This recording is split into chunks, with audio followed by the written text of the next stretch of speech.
rekrutmen honorer menjadi P3K ini paling banyak menyita perhatian kita, tidak hanya di Kemendikbud, di parlemen juga seperti itu, apalagi di masyarakat. Beberapa informasi penting seputar pelaksanaan rekrutmen honorer menjadi P3K.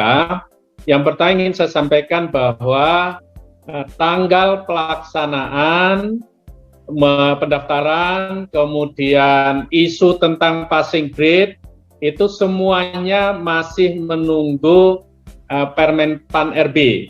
Jadi kalau sekarang sudah beredar informasi di sosmed tentang passing grade, itu adalah informasi liar karena belum ada peraturan menteri yang terbit terkait dengan itu, termasuk juga tanggal pendaftaran.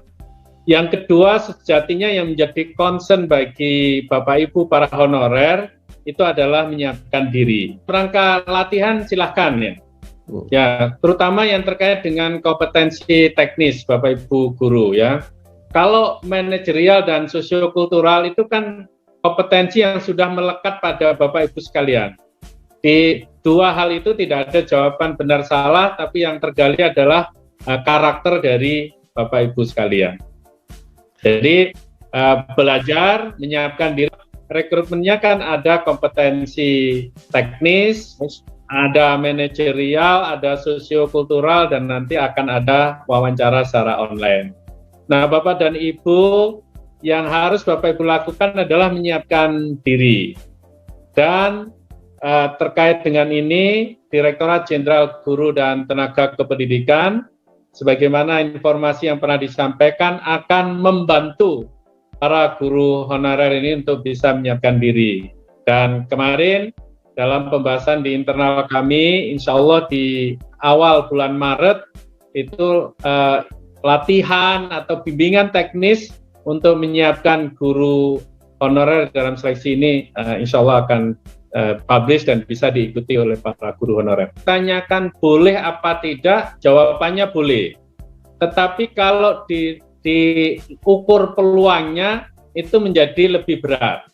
Kenapa? Karena skemanya Bapak Ibu akan prioritas untuk mendapatkan penempatan di sekolah asal dari tempat Bapak Ibu mengajar. Sehingga kalau Bapak Ibu memilih di kabupaten asal tempat Bapak Ibu mengabdikan sebagai honorer, maka yang menjadi PR bagi Bapak Ibu adalah mencapai passing grade. Bapak Ibu tidak perlu bersaing dengan peserta yang lain. Selama Bapak Ibu masuk memenuhi passing grade, maka Bapak Ibu akan prioritas penempatan di sekolah tempat Bapak Ibu mengajar.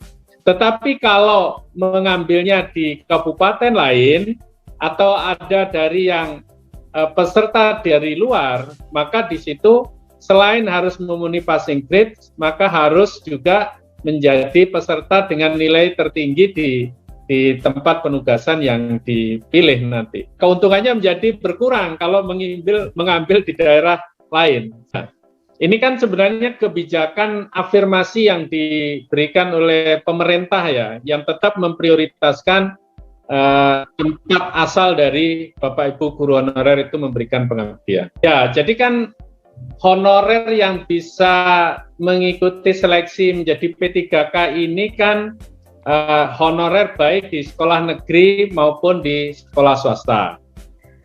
Termasuk juga tenaga honorer kategori 2. Di samping itu, guru yang tidak terdaftar di Dapodik, kalau dia memiliki sertifikasi pendidik, dia juga akan ikut seleksi.